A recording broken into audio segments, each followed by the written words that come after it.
pas un truc? Non, de la valeur travail. De la valeur travail. Mais t'as vu, je tire un coup. Je veux pas te parler tout le long.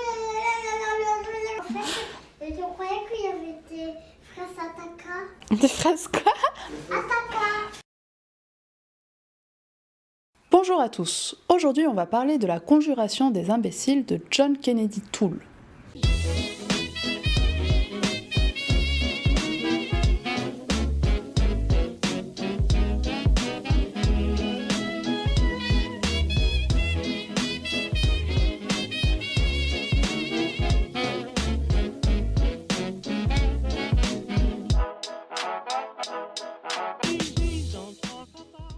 De quoi ça parle? C'est l'histoire d'Ignatius Reid. Je dirais qu'il est irlandais à son patronyme, qui vit avec sa mère Irène.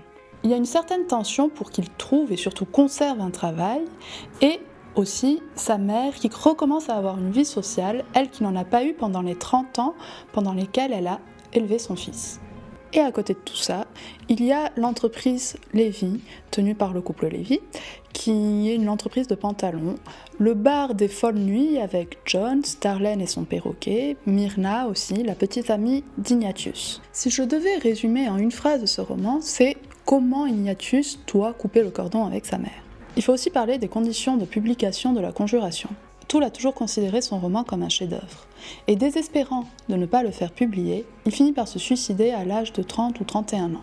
C'est sa mère qui, à force de ténacité, va parvenir à le faire lire à un autre auteur, Walter Percy, qui va l'aider pour la publication. Le roman a été récompensé 10 ans plus tard, à peu près, dans les années 80, par le prix Pulitzer.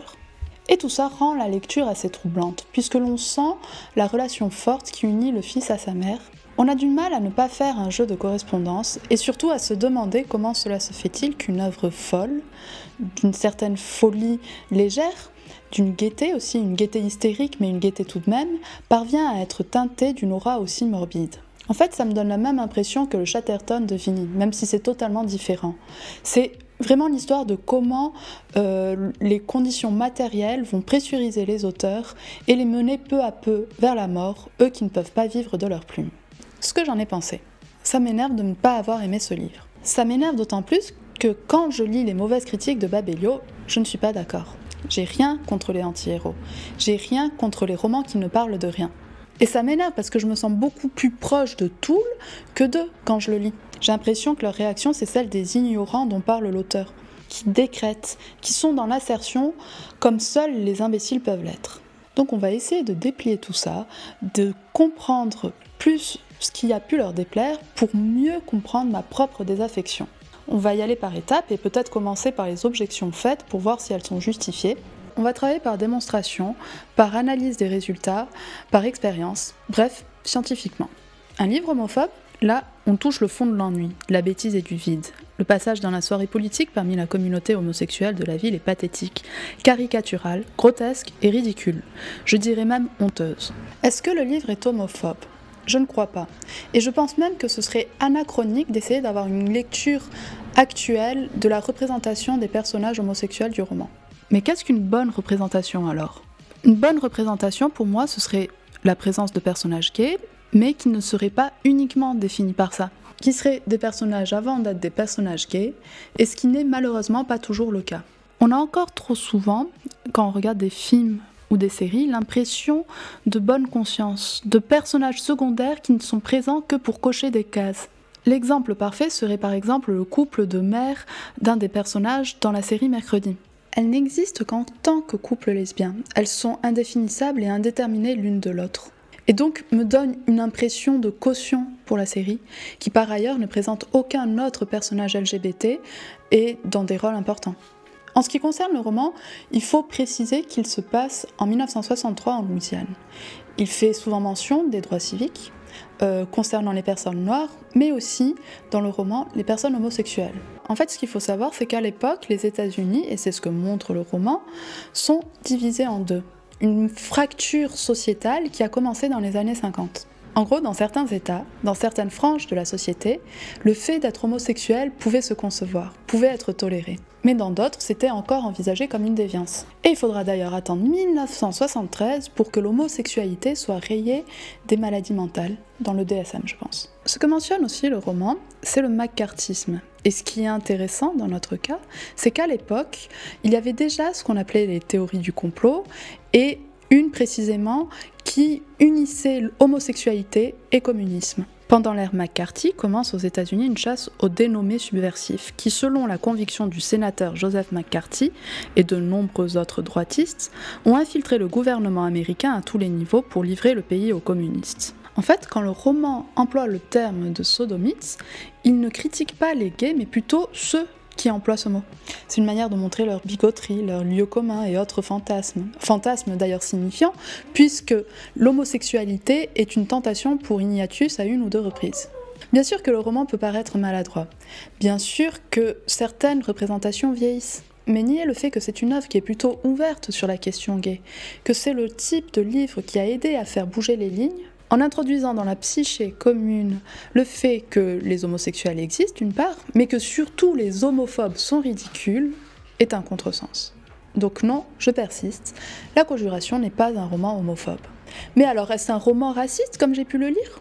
Par bien des aspects, oui, on peut dire que le personnage d'Ignatius est un personnage raciste. Il débite des généralités sur les Noirs, il pense qu'il est là comme le sauveur blanc qui va leur faire prendre conscience de leur exploitation, et surtout les mener vers le salut. Mais cela l'empêche de dénoncer les injustices que subissent les Noirs, dans le monde du travail principalement, ce qui est parfaitement emblématisé par le personnage de Jones, ou comment l'esclavage perdure, avec un visage différent, fait de menaces, d'injures, de délits de faciès et de salaires médiocres. Le racisme d'Ignatius, il est grotesque. Il est là, tout comme l'attitude d'un personnage comme Madame Lévy, qui crée des fondations contre les discriminations tout en étant elle-même profondément raciste, une manière de dénoncer des comportements humains. Ce n'est pas parce qu'un personnage est raciste que tout le bouquin l'est. Et ça peut même être parfois le contraire. En plus, Ignatius est le seul qui va aider les travailleurs noirs dans l'usine de pantalons Lévy, qui va les aider à s'unir pour essayer d'obtenir de meilleurs salaires. Il fait ce que devrait faire Monsieur Lévy, descendre pour voir comment ça se passe, comment travaillent les gens, dans quelles conditions, comment on peut améliorer ces conditions. Est-ce le livre du rien ? La vacuité caractérise globalement toute l'histoire. Déjà, il faudrait être sûr de la vacuité. C'est quand même un livre qui dénonce le maccarthyisme, l'exploitation des travailleurs et des travailleurs noirs principalement, de la valeur travail. À travers le personnage de Myrna, il montre la naïveté de certains idéaux de la mouvance hippie qui commencent à se former dans ces années-là. Les relations entre parents et enfants qui sont délicates à gérer, quelle place trouver, quelle juste distance mettre. Et puis même, supposons que la vacuité soit le maître mot du roman.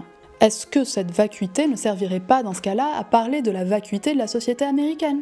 En plus, ce serait admettre qu'il manque de péripéties dans ce roman, qu'il ne s'y passe rien. Or, c'est plutôt l'inverse. Et ce serait, selon moi, son principal défaut. J'adore les romans qui prennent le temps, qui le prennent entre leurs doigts, qui le ralentissent, qui le malaxent. Et ici, ce n'est pas le cas. Ce n'est pas le roman du livre ralenti, mais plutôt du temps accéléré. C'est le temps sans répit, le temps qui, comme un tourbillon d'action des personnages, une tornade qui emporte tout, notre intérêt inclus parfois. Le personnage principal mérite des baffes, ça a été dit dans les commentaires précédents, il passe son temps à rôter, c'est un parasite social. J'ai détesté ce livre que je n'ai pu achever. Le personnage principal ne m'a pas du tout amusé, et l'ennui m'a bien vite gagné. Là, c'est une critique fréquente. Dès qu'on n'aime pas un film ou un livre, c'est parce que les personnages sont agaçants. Or, c'est faux, les gens se trompent. Parce que ce seront les mêmes gens qui vont adorer la figure d'un tueur en série ou d'un Asperger. Et attention, par là je ne critique pas les autistes Asperger, mais plutôt leurs représentations qui sont toujours les mêmes, c'est-à-dire quelqu'un qui est brillant mais imbuvable. Je pense à Sherlock, je pense à Sheldon Cooper, je pense à Dr House. Le anti-héros, ça n'a jamais dérangé le public. En revanche, et je vais embrayer sur ce que je pense du livre, je pense que l'enlisement d'un personnage peut agacer.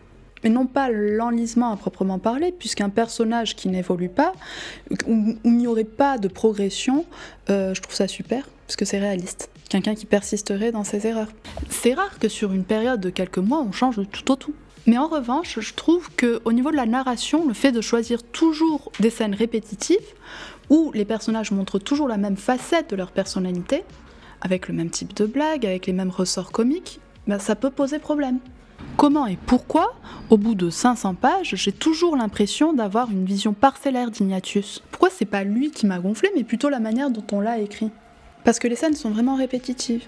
Ignatius va choisir un travail farfelu qui n'a aucun rapport avec ses études universitaires. Cela ne va pas se passer comme prévu, ou plutôt, cela va se passer totalement comme prévu, puisqu'il va tout remettre en question, ne pas se fondre dans le moule, et puis rentrer chez lui pour écrire à quel point il ne s'est pas fondu dans le moule, à quel point le monde ne convient pas à ses espérances, ou l'inverse. Et cela pendant tout le roman. On a affaire à un personnage comme le Ubu de Jarry, le Ubu roi de Jarry, qui est un personnage totalitaire, un personnage rabelaisien qui rote et qui pète, qui entre en scène avec son anneau pylorique comme le Ubu et son merdre. Et on ne l'exploite pas vraiment, puisque j'ai l'impression qu'on est toujours situé au même étage, qu'il n'y a pas d'enjeu, qu'il n'y a pas de progression. Et cela sans que ce soit réaliste pour autant. Je pense qu'il s'en dégage quelque chose d'enfantin, une farce enfantine à laquelle je n'arrive pas à m'attacher. Pourtant, je comprends pourquoi ou en quoi il peut plaire. Je comprends que son humour est fin, je comprends que son humour absurde peut séduire. Mais je m'interroge, je me demande si le fait que ce soit pas visuel, que ce soit pas à travers un film ou une BD avec l'humour des Monty Python par exemple, j'ai l'impression que si c'est fait d'une manière littéraire, ça me séduira moi. Et c'est pour ça que je ne sais pas trop quoi en tirer. Je sais que je suis déçue, mais j'éprouve en même temps une certaine tendresse pour les personnages et aussi pour Toole. Et c'est la raison pour laquelle je vous le recommande quand même. Lisez-le. Faites-vous votre propre avis. Dites-moi ce que vous en avez pensé dans les commentaires, si vous l'avez déjà lu, s'il vous a plu, si vous me trouvez trop dur. Si ça vous a plu, n'hésitez pas à liker, partager, vous abonner, activer la petite cloche. Je vous remercie de m'avoir regardé et je vous dis à très bientôt.